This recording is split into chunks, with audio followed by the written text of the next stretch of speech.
Bonjour à toutes et bonjour à tous, et nous voici pour une nouvelle vidéo de comprendre le SQL. Durant toute cette série de vidéos, je vais vous apprendre à faire des opérations sur votre base de données.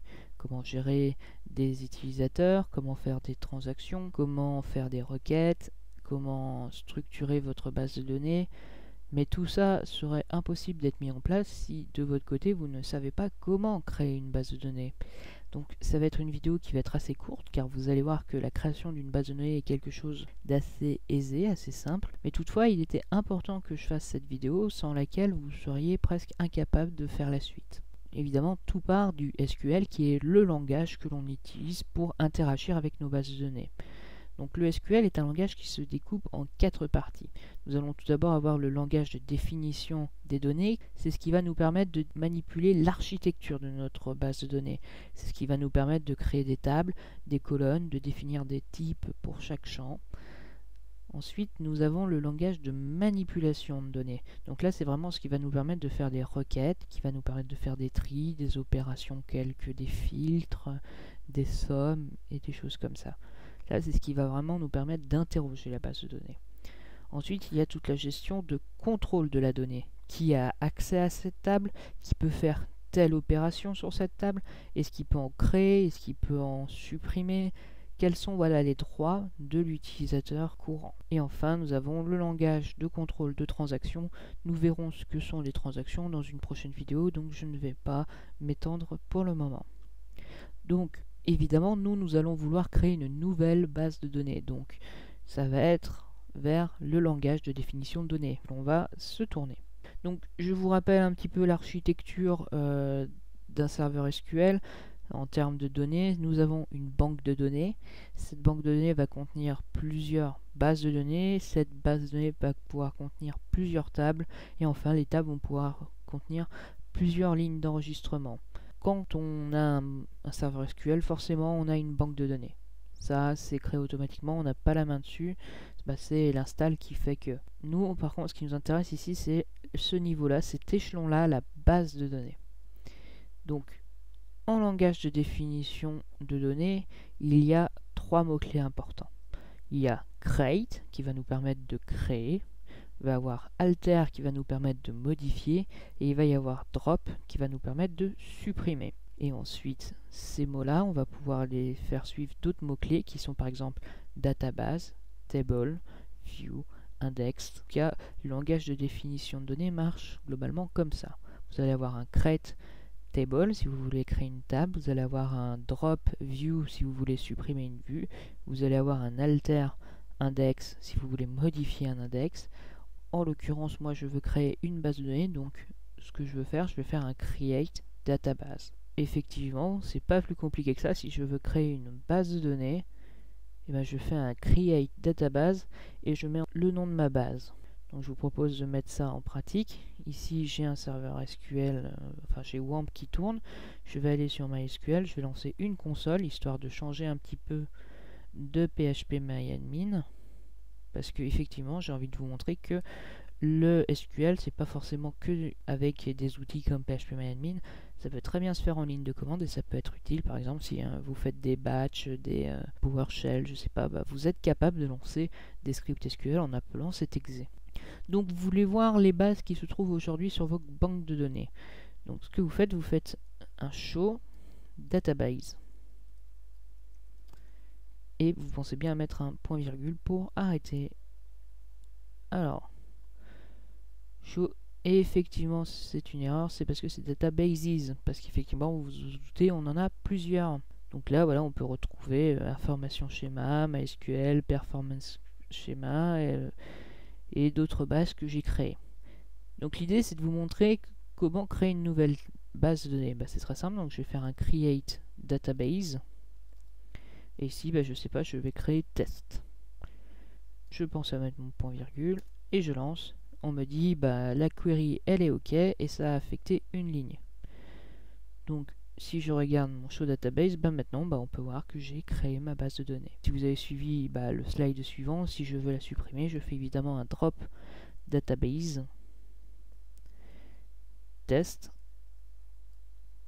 j'exécute et si je fais ici un show, elle n'existe plus.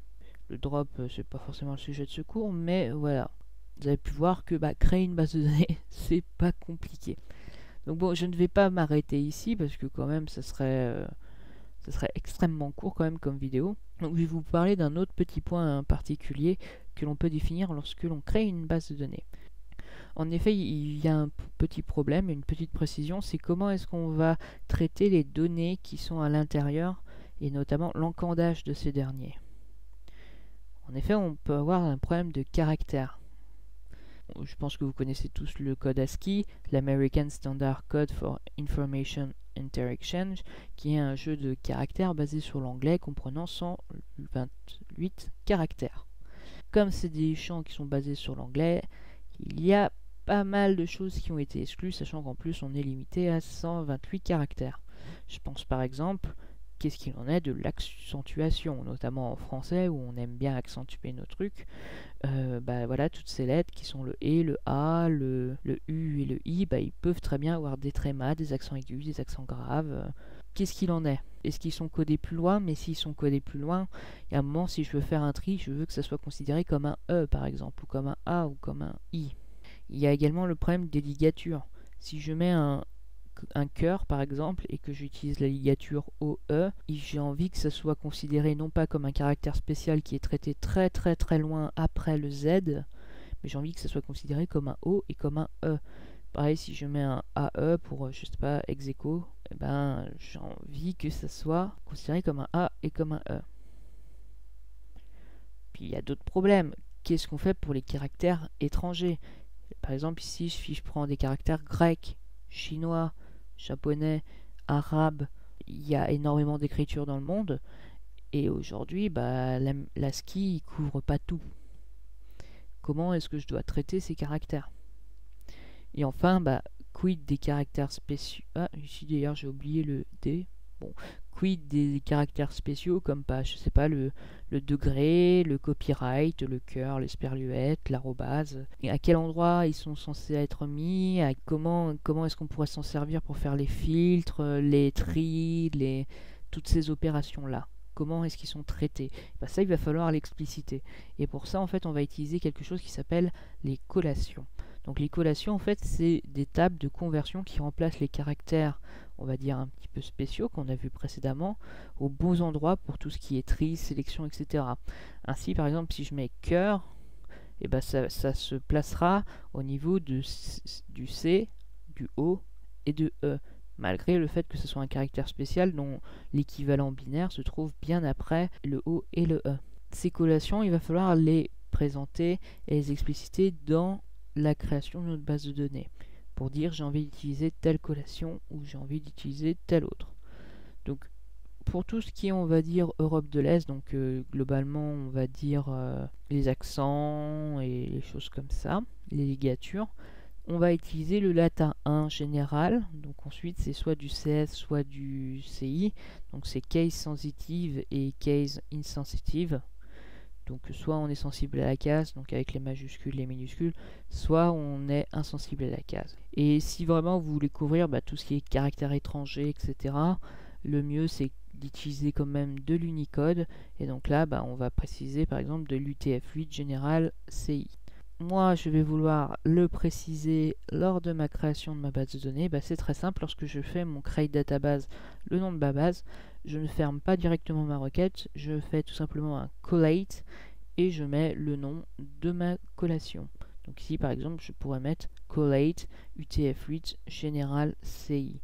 Ça va nous permettre de dire que j'ai envie que mes données soient considérées comme utilisant la collation UTF-8 général CI, et que donc derrière on ait tout un encodage et une conversion pour tout ce qui est caractère, on va dire, particuliers qui ne sont pas dans l'ASCII tout simplement, et qu'on soit capable de correctement les traiter.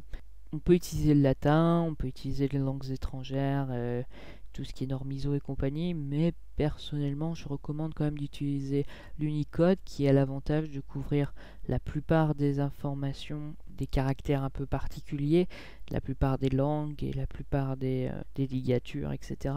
Par contre derrière, c'est un encodage multibit, donc ça peut potentiellement avoir des impacts sur le code et sur le traitement de la donnée après chez vous au niveau logiciel. Voilà, derrière, je pense que c'est une des meilleures collations à utiliser. Donc voilà, ça a été une vidéo très courte, hein, comme je vous avais prévenu, parce que vous avez vu que créer une base de données, franchement, ça casse pas trois pattes à un canard. Il suffit de faire un create database et le nom de ma base.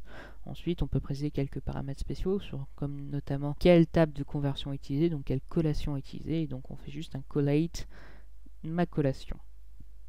Donc bon, là non plus, ça ne casse pas trois pattes à un canard. Mais j'espère malgré tout que cette vidéo vous a quand même été enrichissante et que derrière, vous avez pu savoir, si vous êtes vraiment néophyte, comment est-ce qu'on fait pour créer une base de données. Donc je vous dis à une prochaine fois pour une prochaine vidéo.